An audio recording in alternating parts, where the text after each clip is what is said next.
Naam, ng'ombapo maombi mengi sitasikia. Mikono yenu imejaa damu. 16. Jiosheni, jitakaseni. Ondoeni uovu wa matendo yenu, usiwe mbele za macho yangu. Acheni kutenda mabaya. Amen. Nani mkristo wako kwa mikono yenu? Nani mkristo wako mkiomba kama mmeinua mikono? Yeye atafanya nini? Ataficha uso wake, ndio? Kwa sababu ya dhambi. Dhambi ndio inafanya Mungu anakaa mbali na sisi. Ukifanya dhambi tu yeye anakaa. Maana yeye si mambo na dhambi yeye hata akasikia.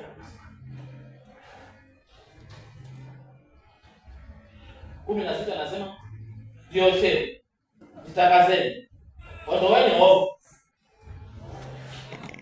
uovu. Wala matendo yenu usiwe mbele za jiosheni, jitakaseni.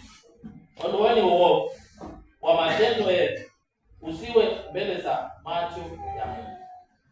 Acheni kutenda mabaya. Acheni mambo ya Mungu.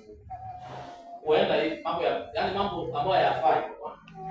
Hiyo muache. Utembee kwa njia ya Bwana, njia ya kunyooka. Njia ya mtu ambaye amempoka Yesu ni Bwana. Njia ya mtu ambaye hata Biblia inasema tumezungukwa na wingu la mashahidi. Unajua mimi nasoma Biblia bwana, unaona vile? Amen. Tumezungukwa na wingu la mashahidi. Yaani mashahidi wako wametuzunguka. Mashahidi hapo jirani yako au mashahidi wako. Nikitaka kujua kwani wewe vile tunakutana hapa unashika, nitakuja kwako. Asifiki kwa nyumba na kuja kwako kwa jirani. Niseme, yule mtumishi wa Mungu anaishi kwa hii nyumba. Yuko ama ameenda. Watu wanashangaa. Kama wewe unawatetea mambo mabaya, kama unafanya maovu. Wanasema, "Ai, yupi huyo?" Hapa hakuna mtumishi wa Mungu. Hapa hakuna mtu ameokoka.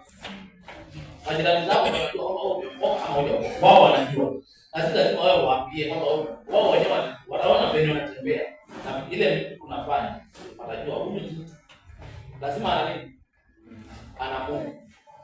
Si ndio? Lakini watu wanasikia hata majirani wanalalamika, wanasema hata majirani wanalalamika kwa sababu ya wewe.